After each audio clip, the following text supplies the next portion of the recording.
Your other butts were better. No, pray thee, good Meg, over this.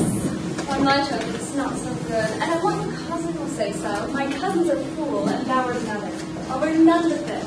I like the new attire, with an excellent lead, the hair with hot Granath, and your comes a most rare fashion, I think. I saw the Duchess in a long scandal face. Oh, let us see this day. On my troth, it's but a nightgown in respect of yours. Cloths of gold and cuts, laced with silver, set with pearls, side sleeves, long sleeves, and skirts round undergarments of bluish tinsel. But for a fine, quaint, excellent, and graceful fashion, yours is what talent. God give me joy to wear it. My heart is exceeding heavy. So we have never seen better than that. Fie upon thee! Art thou ashamed? Of what, lady? Of speaking honorably? Is not your lord honorable in a beggar? Is not your lord honorable without marriage? I think you should have me say, saving your reverence a husband, and bad thinking do not rest trick speaking. All of them liberty. Is there any shame in the heavier for a husband? None, I think. And it be the right husband and right wife. Otherwise, it's light, not heavy. Ask my lady Beatrice else. Good morrow, cuz. Good morrow, sweet hero. Oh, why, how now? Did you speak in the sick tune? I'm out of all other tunely things. The clouds into light of love, that doesn't matter bird. You sing it and I'll dance it. Ye light of love with your heels. Then if your husband have stables enough, you shall see ye lack no barns. Oh, illegitimate construction. I'll scorn that with my heels. 'Tis almost 5 o'clock, cousin. It's time you were ready. Oh, what my troth, I am sick. Hey-ho. For a hawk, a horse, or a husband. For the letter that begins them all, 8. And you not be turned Turk. There's no more sailing by the star. What means a fool, Tro? Nothing, I. But God sends everyone the heart's desire. These gloves that count them, they're excellent perfume. I'm stuffed, cousin. I cannot smell. A maid and stuffed. This goodly catching cold. Oh, God help me. God help me. How long have you professed apprehension? Even since you left it, doth not my wit become you weary? It is not seen enough. You should wear it in your cap. Oh, my troth, I am exceeding ill. Get you some of this distilled hard as Benedict and lay it to your heart. It's the only thing for a qualm. And thou produce her with a pistol. Benedictus? Why Benedictus? You have some moral in this Benedictus? Moral? No, by my troth, I have no moral meaning. I meant plain holy thistle. You may think perchance that I think you are in love. Nay, fair lady, I am not such a fool to think what I list, nor I list not to think what I can, nor indeed I cannot think. For I would think my heart out of thinking that you are in love, that you will be in love, or that you can be in love. Yet Benedict was such another, and now he has become a man. He swore he would never marry, yet now, in spite of his heart, he eats his meat without grudging. And how you may be converted, I know not. But methinks you look with your eyes as other women do. A paceless thy tongue keeps. Not a false scally. Madam, withdraw! The Prince, Count Claudio, Senior Benedict, Don John, and all the other gals of the town are come to fetch you to church. Help to dress me, good cuz, good Meg, good Ursula.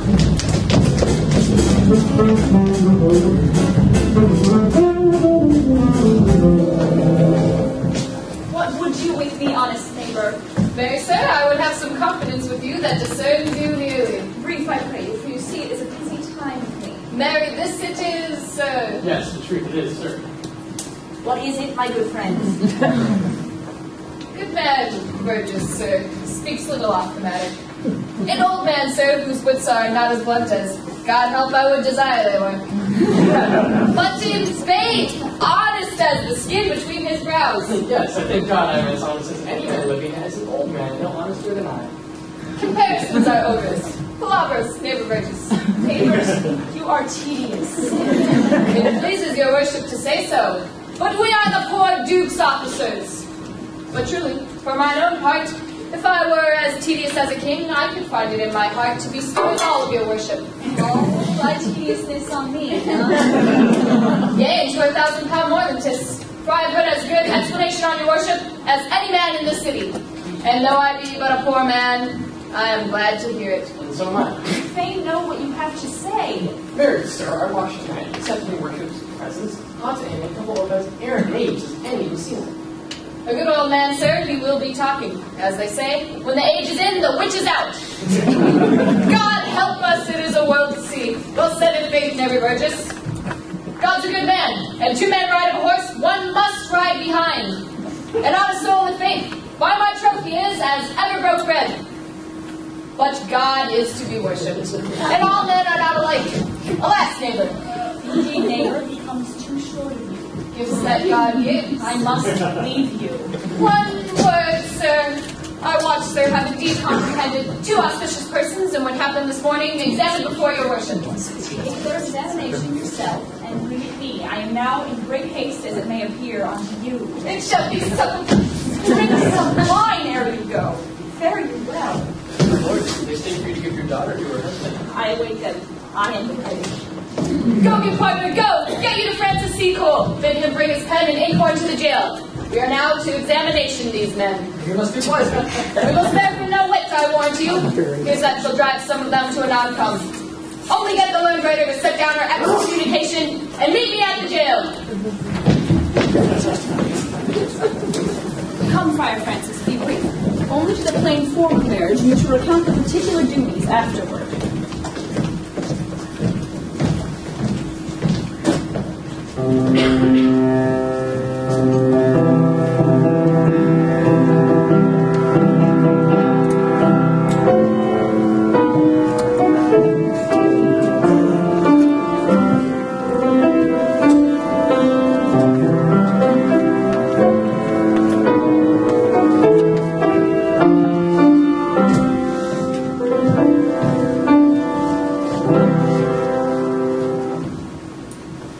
Come hither, my lord, to marry this lady.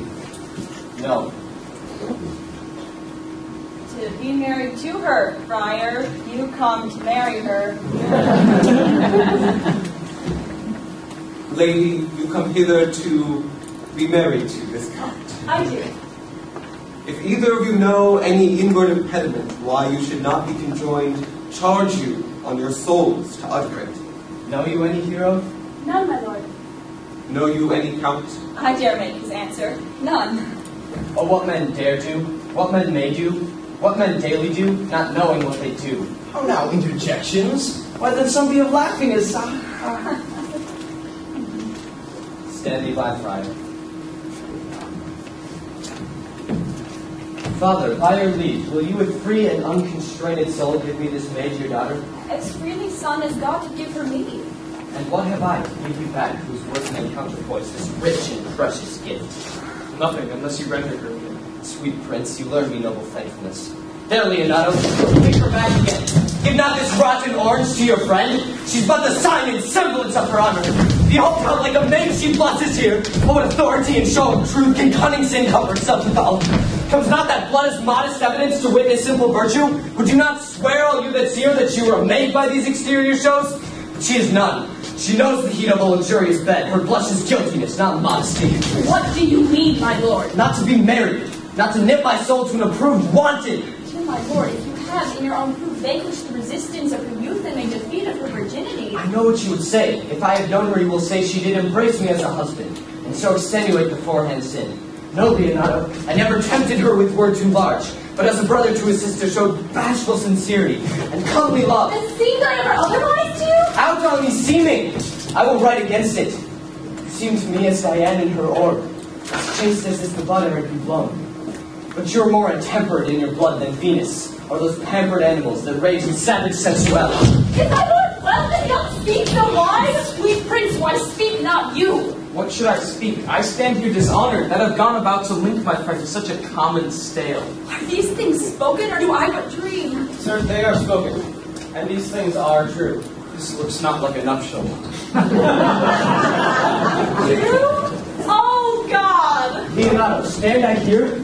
Is this the prince? Is this the prince's brother? Is this face heroes? Are our eyes our own? All this is so. What of this, my lord? Let me but move one question to your daughter, and by that fatherly and kindly power that you have in her, bid her answer truly. I charge thee do so, as thou art my child. Oh, God defend me. How am I beset? What kind of catechizing call you this? To make you answer truly to your name. Is it not a hero? Who can blunt that name with any just reproach? Marry that can hero. Hero itself can blot out hero's virtue. What man was he talked with you yesternight out at your window betwixt 12 and 1? Now if you are maid, answer to this. I talked with no man at that hour, my lord. Why, then you are no maid. Leonato, I am sorry what you must hear, but on my honor, myself, my brother, and this grieved count, see her at that hour last night. Talk with a vile ruffian at her chamber window, who at the deed most like a liberal villain, confessed to encounters they'd had 1,000 times in secret. Fie, they are not to be named, my lord, not to be spoke of. There is not chastity enough in language without offence to utter them. Thus, pretty lady, I am sorry for thy much misgovernment. Oh, hero, what a hero hadst thou been if half thy outward graces had been placed about thy thoughts and counsels of thy heart. But fare thee well, most foul, most fair. Farewell, thou pure in piety, thou envious purity.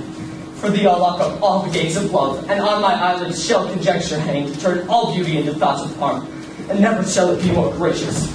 No man's dagger hero point for me. How now, cousin? Wherefore sink you down? Oh, let us thither. These things come thus to light, smother her spirits up. How doth the lady? Dead, I think! Help, uncle! Hero! Why hero? Uncle, Signor Benedict, friar!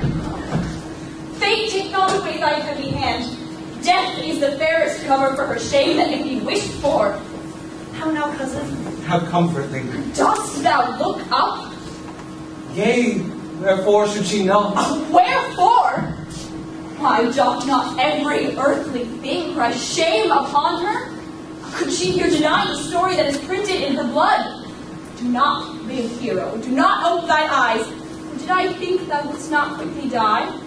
Thought I thy spirits were stronger than thy shames. Myself would, upon the rearward of reproaches, strike at thy life.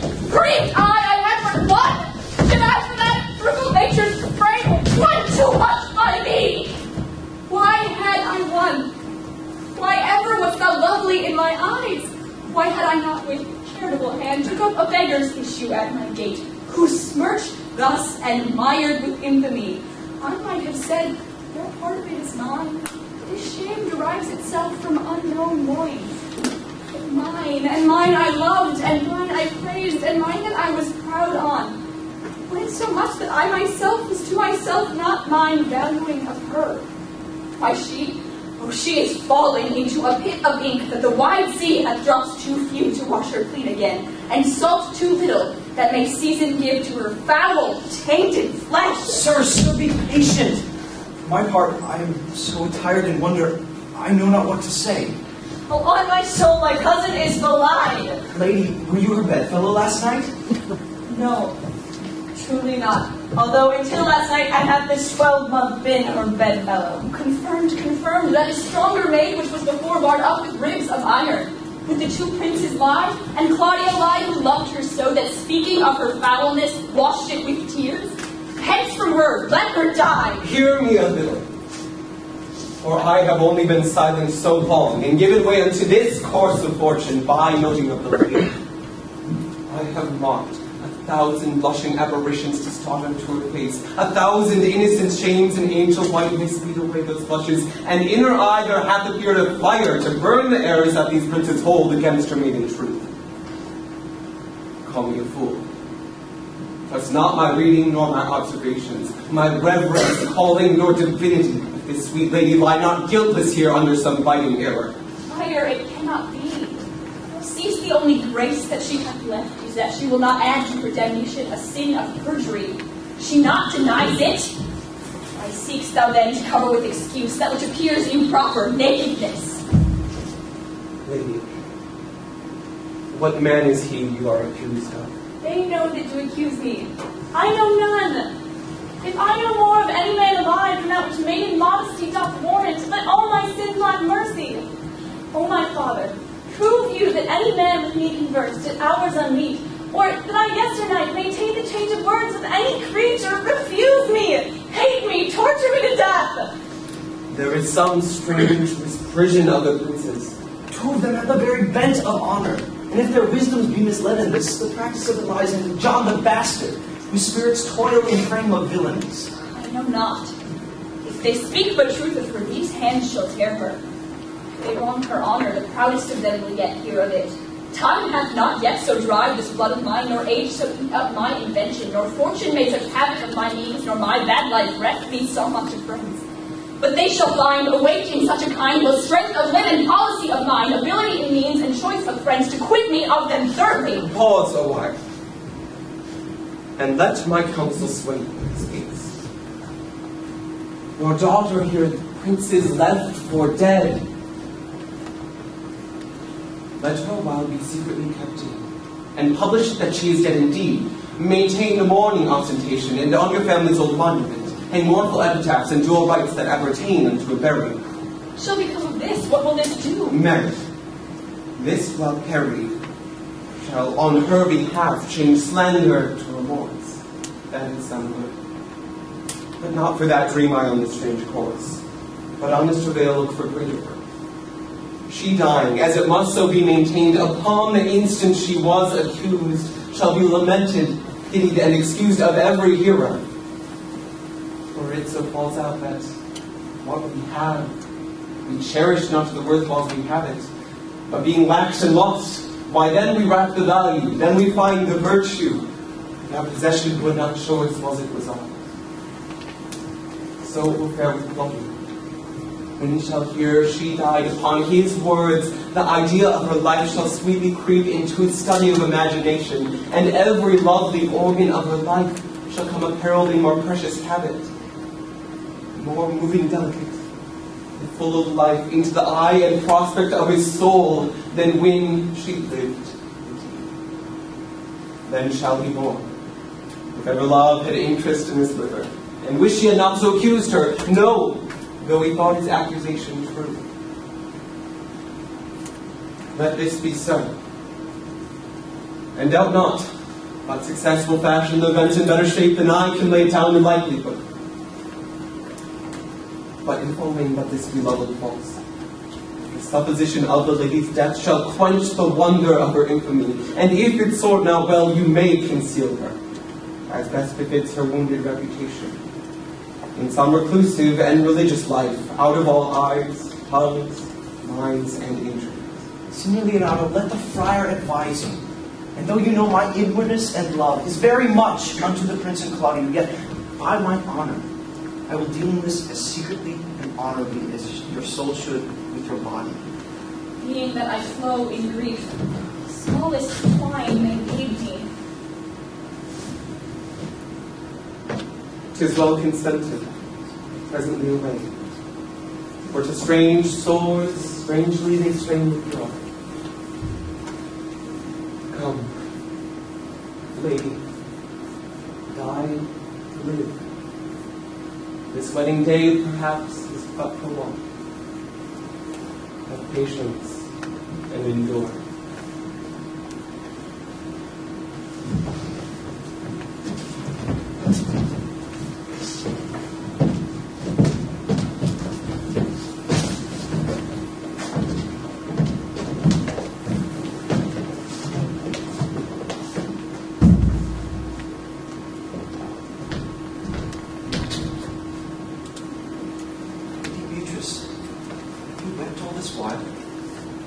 Yea, and I shall weep a while longer. I will not desire that. You have no reason to, and do it freely. Surely I do believe your fair cousin is wrong. Ah, how much might the man deserve of me that would right her? Is there any way to show such friendship? A very even way, but no such friend. May a man do it? It is a man's office, but not yours.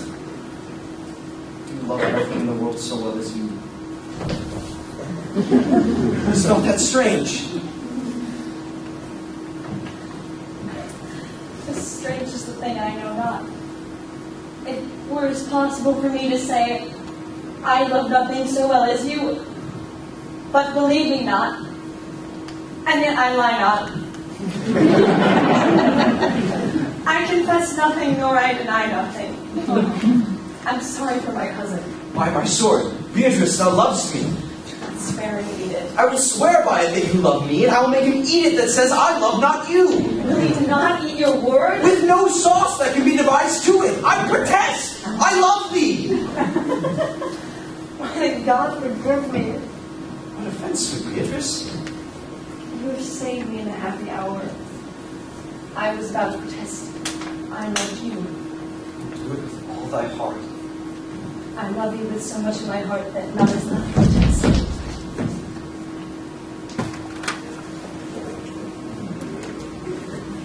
Come, bid me do anything for thee. Kill Claudio. Not for the wide world. Kill me to deny it. Farewell. Beatrice. I thought though I cared. Nay, there's no love in you. I pray you, let me go. Beatrice. In faith, I will go. We'll be friends first. You dare easier be friends with me than fight with mine enemy? Is Claudio thine enemy? Is he not approved in the height of villain that has slandered, scorned, and dishonored my kinswoman? Oh, that I were a man. What? Bear her in hand until they come to take hands, and then in public accusation, uncovered, slandered, unmitigated rancor. Oh, God, that I were a man. I would eat his heart in the marketplace. Hear me, Beatrice. Toss the man out of window, a proper saying. But Beatrice. No, she's wrong. She's slandered. She's undone. Beatrice. Princes and counties surely have princely testimony. A goodly count. Count compact, a sweet gallant. Surely. Oh, God, that I were a man for his sake. Or that I had any friend who would be a man for my sake. But manhood is melted into courtesies, and valor into compliment, and men are only turned into tongue, and trim ones too. He is now as valiant as Hercules, and only tells a lie and swears it. I cannot be a man with wishing, therefore I will die a woman with grieve it. Beatrice, by this hand I love thee. Use it for my love some other way than swearing by it. Think you in your soul how Claudio hath wronged Hero. Yea, as sure as I have a thought more so. Enough. I am engaged. I will challenge him. I will kiss your hand. So I leave you. By this hand, Claudio shall render me a dear account. To hear of me, so think of me. Go. Comfort your cousin. I must say she is dead. So farewell.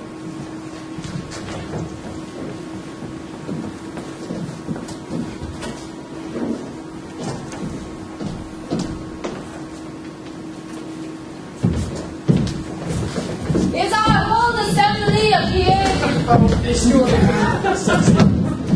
When's me in the battle factors? Marry them, I and my partner. Nay, that's certainly the exhibition to examine. Yes, but which are the offenders that are to be examined? Let them come before Master Constable. Yea, Mary, let them come before me. What is your name, friend? Borachio. Pray, write down Borachio. Ursula. Conrade. Write down Conrade. Masters, do you serve God? Yea, sir, we hope. Write down that they hope they serve God. And write God first for God defends, but God should go before such villains. Masters, it is proved already that you are little better than false knaves, and it will go near to be thought so shortly. How answer you for yourselves? Marry, sir, we say we are none. A marvelous witty fellow, I assure you. But I will go about with him. Come, you hither, sirrah. A word in your ear, sir. I say to you, it is not you are false knaves. Sir, I say to you, we are none. Well, stand aside, for God, they are both in a tale. Have you written down that they are none?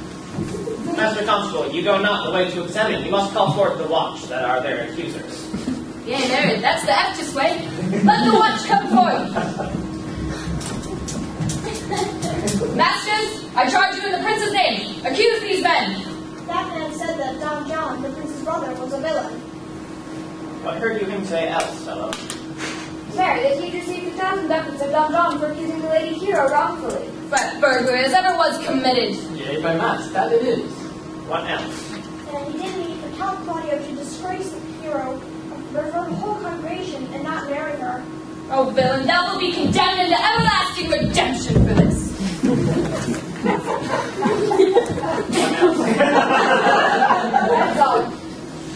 And that is more, masters, than none can be denied. Prince John is this morning secretly stolen away. Hero was in this manner accused, in this very manner accused, and upon the grief of this, suddenly died. As John's will let his then be bound and brought to Leonato down the before to carry their examination. Come, let them be opinions. Let them be in the head. What coxcomb? God's my life. Where's the sexton? Let him write down the prince's officer coxcomb. Come, bind them, thou naughty varlet. Away. You are an ass.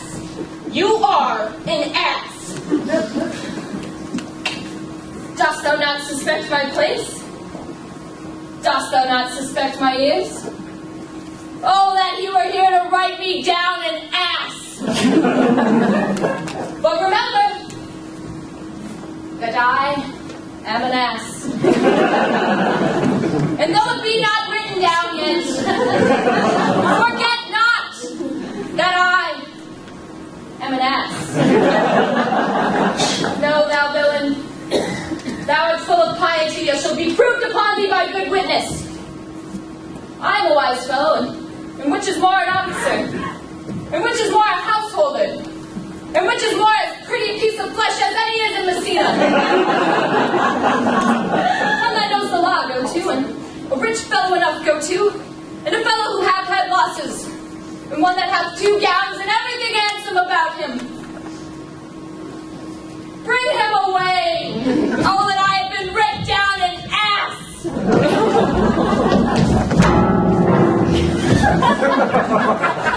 Go on thus and kill yourself. Is that wisdom thus to second grief against your side? I pray thee cease thy counsel, which falls into mine ear as profitless as water in a sieve.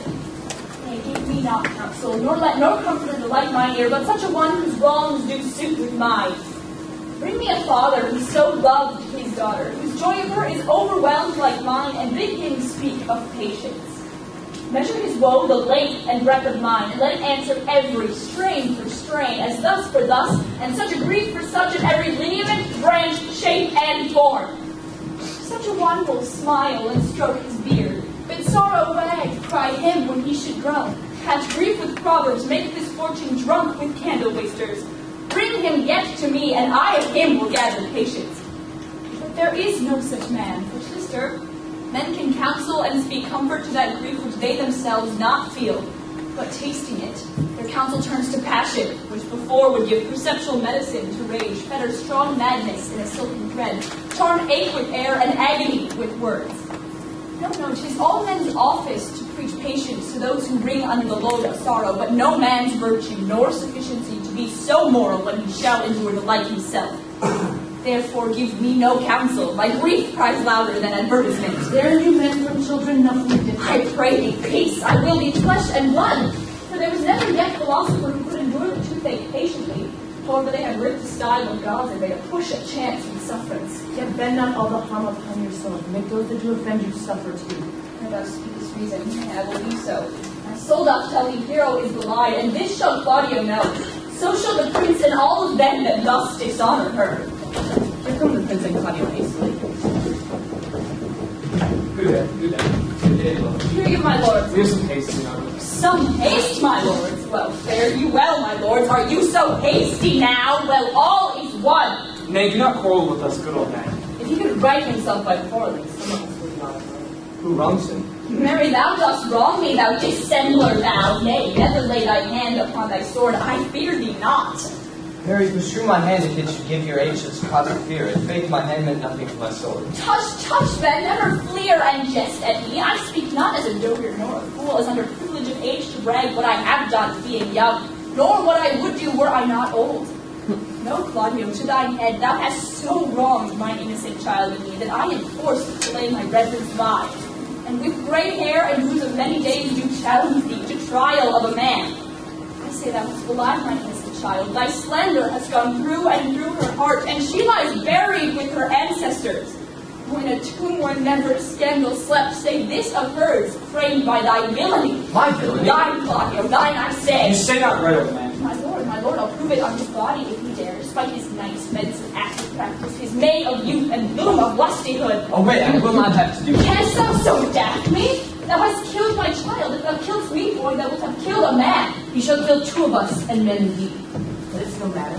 Let him kill one first. Win me and wear me. Let him answer me. Come, follow me, boy. Come, boy. Come, follow me. I'll get you from the tent. Hey, my woman, I'm your sister. Content yourself.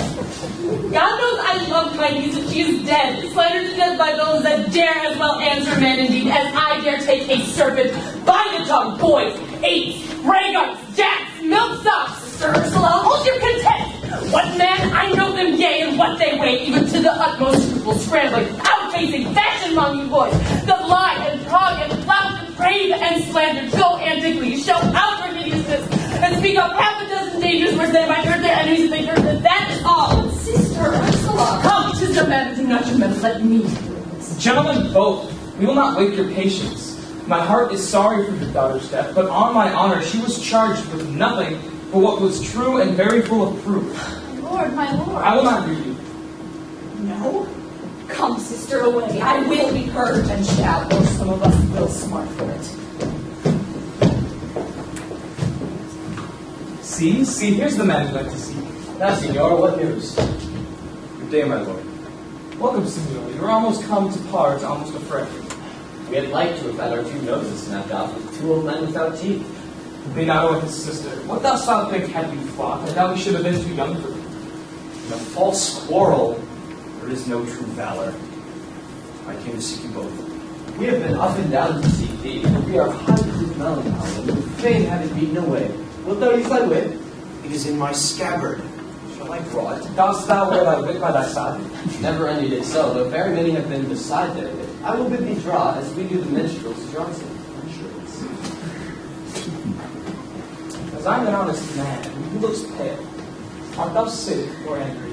What courage, man! What though care killed a cat? Thou hast meddled enough in thee to kill care. Sir, I will meet your wit in the career, and you will charge it against me. I pray you choose another subject. Nay, then, give him another staff. This last was broke for us. By this light, he changes more and more. I think to be angry indeed. If he be, he knows how to turn his girdle. Shall I speak a word in your ear? God bless me from a challenge. You are a villain. I jest not! I will make it good how you dare, with what you dare, and when you dare. Do me right, or I will protest your cowardice. You have killed a sweet lady, and her death will fall heavy on you. Let me answer. Let me hear from you. Well, then, I will meet you so I may have good cheer. What, a feast? A feast? In faith, ye have bid me to a calf's head and a capon, the which if I do not carve most curiously, say my knife's not. Shall I not find a woodcock too? Sir, your wit ambles well, it goes easily. I'll tell thee how Beatrice praised thy wit the other day. I said to her that thou hadst a fine wit. Truth, she said, a fine little one. Nay, said I, a great wit. Right, said she, a great gross one. No, said I, a good wit. Just, said she, it hurts nobody. Nay, said I, the gentleman is wise. Certain, said she, a wise gentleman. Nay, said I, he hath the tongues. That I believe, said she, for he swore a thing to me on Monday night, and he forswore on Tuesday morning. There's a double tongue, there's two tongues. And thus in an hour did she transshape thy particular virtues. At last she concluded with a sigh. Thou wast the properest man in Italy. For the which she wept heartily and said she cared not. And yea, that she did, if she did not hate him deadly, she would love him dearly. All, and moreover, God saw him when he was hid in the garden. And when shall we set the savage bull's horns on the sensible Benedick's head? Yea, and text underneath, here dwells Benedick, the married man. Fare you well, boy. You know my mind. I will leave you now to your gossip-like humor. You break jests as braggarts do their blades, which God be thanked hurt not. My lord, for your many courtesies, I thank you. I must discontinue your company. Your brother, the bastard, is fled from Messina. You have among you killed a sweet and innocent lady. My lord Lackbeard there, he and I shall meet. Until then, peace be with him. He is in earnest. The most profound earnest. And I'll warrant you for the love of Beatrice. And that challenge me. Most sincerely. What a pretty thing man is when he goes about his doublet and hose and leaves off his wit. He is then a giant, you may, but then as an ape-doctor is such a man. But soft you, let that my heart be sad. Did he not say my brother was fled?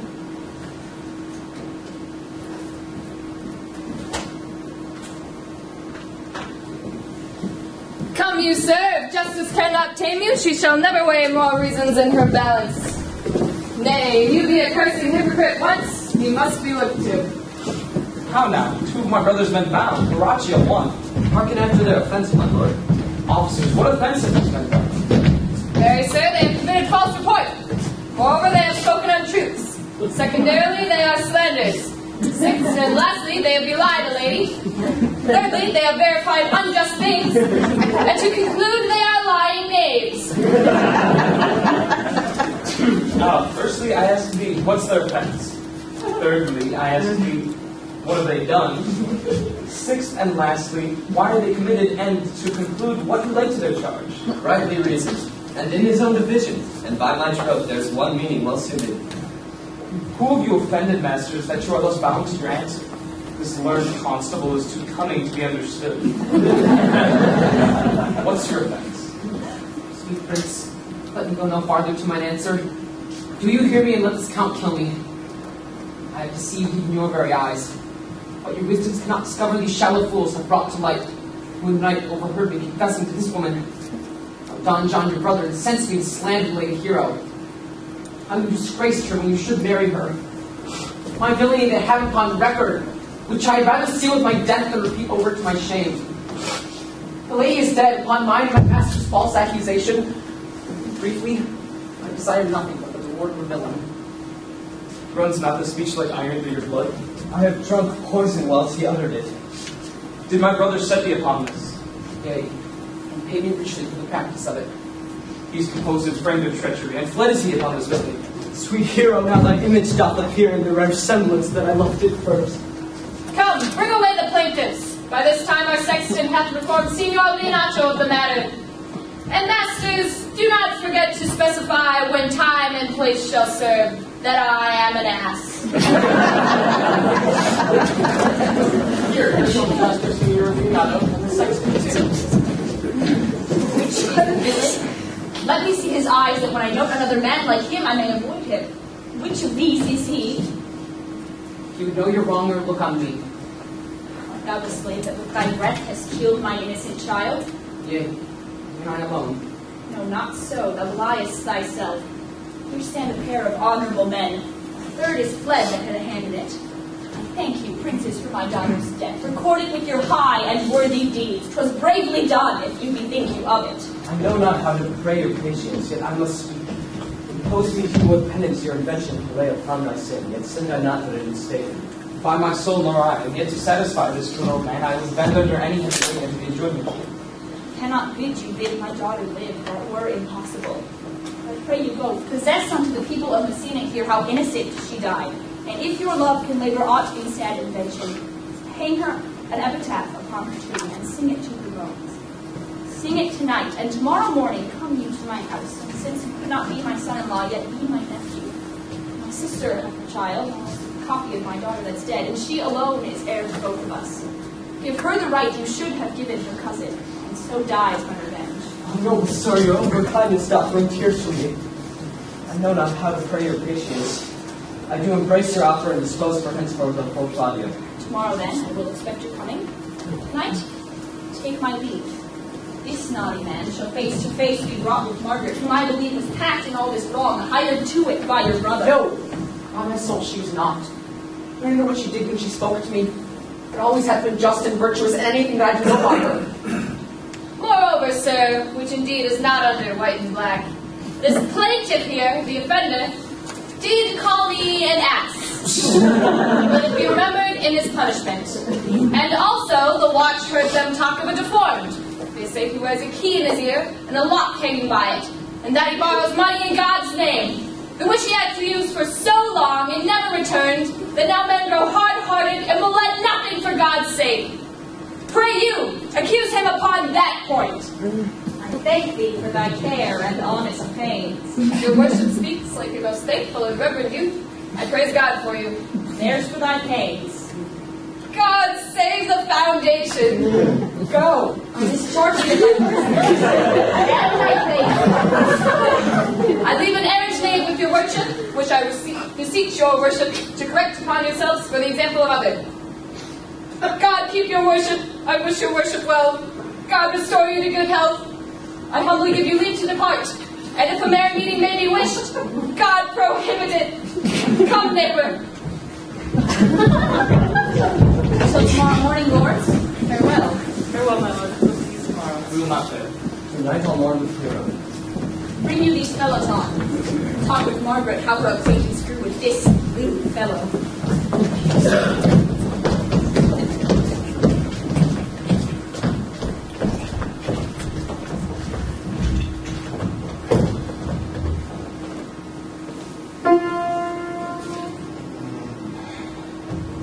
I pray thee, sweet mistress Margaret, deserve well at my hands by helping me to the speech of Beatrice. Will you then write me a sonnet in praise of my beauty? In such high a style, Margaret, that no man living shall come over it, for you must come in truth, thou deservest it. To have no man come over me, why shall I always keep low stairs? Thy wit is as quick as the greyhound's mouth, it catches. And yours as blunt as a fencer's spoilers, which hit, but hurt not. A most manly wit, Margaret. It would not hurt a woman. So I pray thee, oh Beatrice, I give thee the bucklers. Give us swords, we have bucklers of our own. And if you use them, Margaret, you must put in the pikes with a vice, and they are dangerous weapons for maids. I will call Beatrice to you, who I think hath legs. And therefore will come.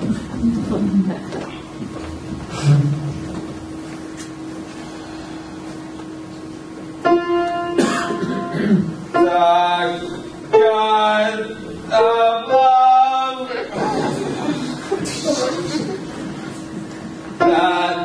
that sits above and knows me, how pitiful I deserve. I mean singing.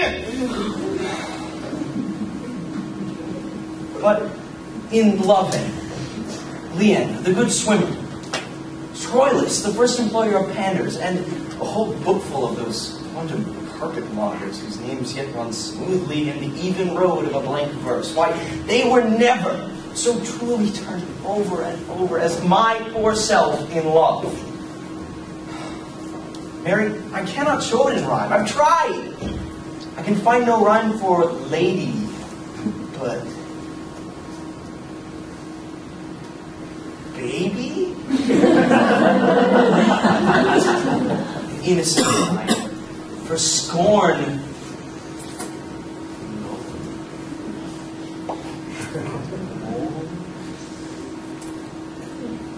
Porn? No!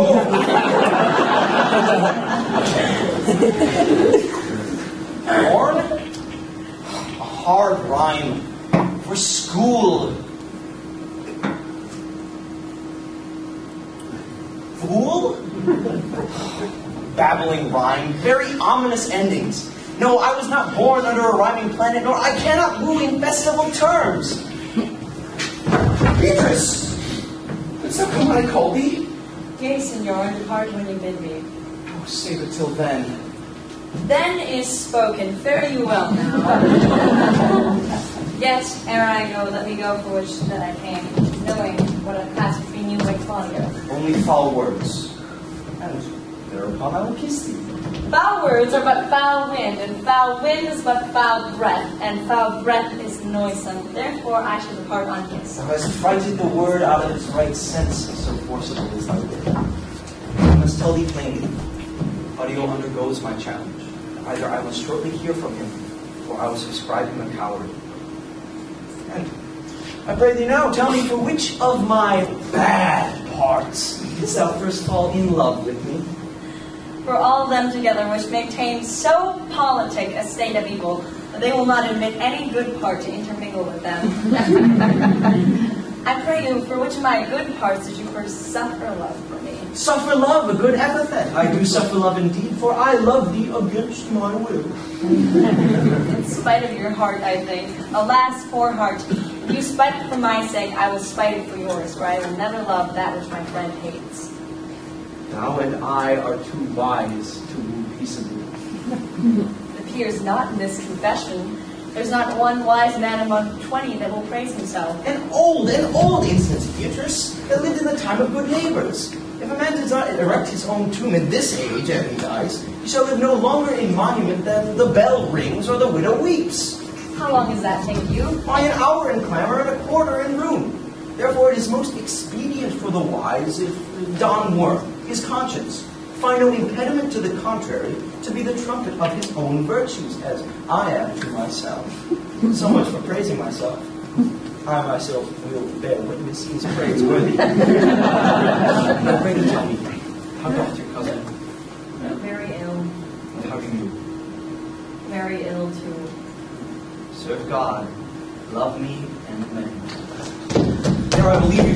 Here comes one in haste. Madam, you must come to your uncle yonder, his old coil at home. It is proved my lady hero has been wrongly accused, the Prince and Claudio mightily abused, and Don John is the author of all. Will you come presently? Senor, will you go hear the news? Live in thy heart, die in thy lap, be buried in thine eyes. And, moreover, I'll go with thee to thy uncle's.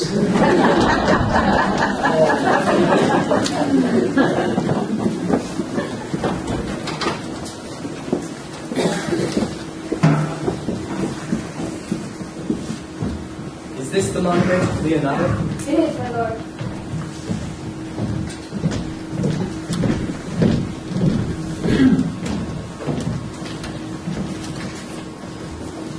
Done to death by slanderous tongues was the hero that here lies. Death and guerdon of her wrongs gives her fame which never dies.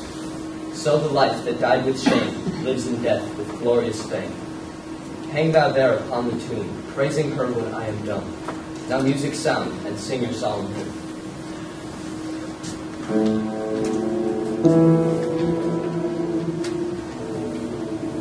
Pardon, goddess of the night, those that slew thy virgin night, for the witch with songs of woe, round about her tomb they go. Midnight assist our moan, help us to sigh and groan. Heavily, heavily, graves yawn and yield your dead, till death be uttered heavily, heavily. Now to thy bones good night. Yearly I will do this right. Good morrow, masters. The wolves of prey and milk, the gentle bay, before wheels of Phoebus round about, the apples of the drowsy east with spots of gray. Good morrow, masters, each a separate way. Come, let us hence and put on all other weeds until Leonato through the door. And Hymen now with luckier issue speeds than this for whom we run nothing's woe.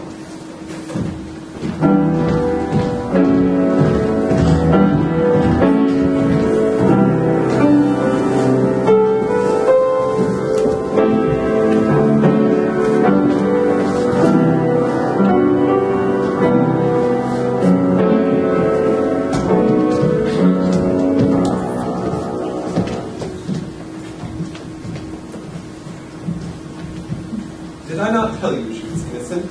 So are the Prince and Claudio that accused her upon the error that you heard debated. Margaret was in some fault for this, although against her will as it appears the true course of all the question. Well, I'm glad that all things start so well. And so am I, being else my faith and forced to call young Claudio to reckon for it. Daughter and you gentlewomen all, draw into the chamber by yourselves, and when I send for you, give a mask. Sister, you know your office. You must come for your brother's daughter and give her to young Claudio. Which I will do with confirmed covenants. Friar, you treat the king, I think. To do what? To bind me, or undo me, one of them. Signor Leonato, truth it is, good Signor, your niece regards me with an eye of favor. That I, my daughter's entered, is most true. And I do with an eye of love requite her. The sight whereof I think you have from me, from Claudio and the Prince. What's your will? Your answer, sir, is enigmatical. But for my will, My will is your goodwill may stand with ours this day to be conjoined in a state of honorable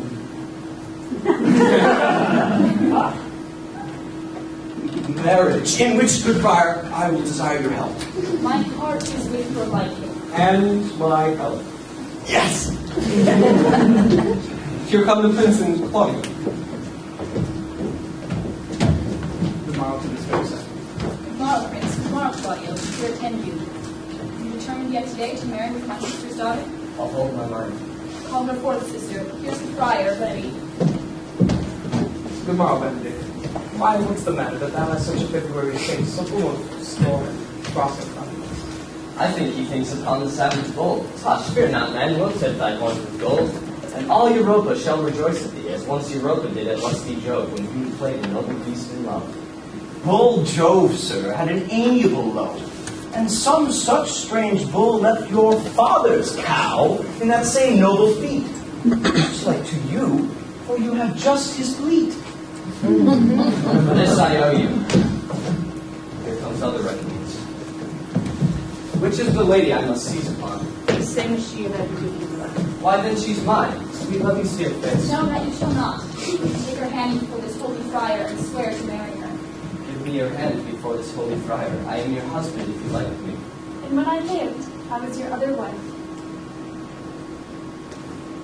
And when you loved, you were my other husband. Another hero. Nothing certainer. One hero died defiled, but I do live. And as surely as I live, I am a maid. A former hero, the hero that is dead. She died, my lord, but whilst her slander lived. All this amazement I can qualify. When after that the holy rites are ended, I'll tell you largely your fair hero's death. Meantime, let wonder seem familiar. And to the chapel let us presently. Soft and fair friar, reaches Beatrice. I answer to that name. What is your will? Do not you love me? Why, no more than reason. Why, then your uncle and the Prince and Claudio have been deceived. They swore you did. Do not you love me? Betrothed, no. No more than reason. Why, then my cousin Margaret and Ursula are much deceived, for they did swear you did. They swore you were almost sick for me. They swore you were well nigh dead. There's no such matter. Then you do not love me. No, truly, but in friendly recompense. Come, cousin, I am sure you love this gentleman. And I'll be sworn upon that he loves her. For here's a halting sonnet written of Mention to Beatrice. Into my cousin's hand, stolen from her pocket, containing her affection unto Benedick.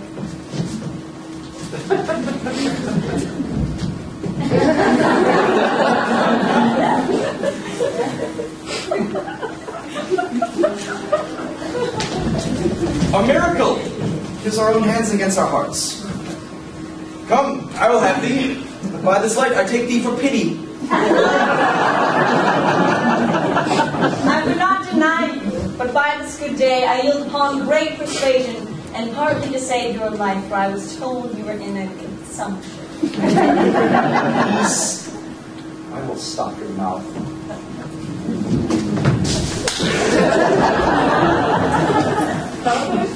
How dost thou, Benedict, a married man? I'll tell thee what, Prince. A college of witcrackers cannot pluck me out of my humor. Dost thou think I care for a satire or an epigram? No! If a man will be beaten with brains, he shall wear nothing handsome about him. In brief, since I do purpose to marry, I shall think nothing to any purpose that the world can say against it. Therefore do not flout at me for what I have said against it. For man is a giddy thing. And this is my conclusion. For thy part, Claudio, I did think to have beaten thee. But in that thou art like to be my kinsman, live unbruised. Love my cousin.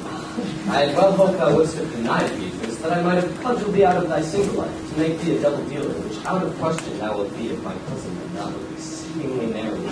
Come, we are friends.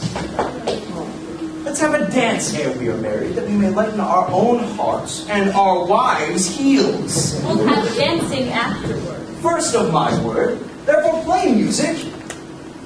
Prince, thou art sad. Get thee a wife. Get thee a wife. There is no staff more reverend than one tipped with horn. Lord, your brother John is taken in flight and brought with our men back to Messina. Think not on him till tomorrow. Devise thee grave punishments for him. Strike up, pipers!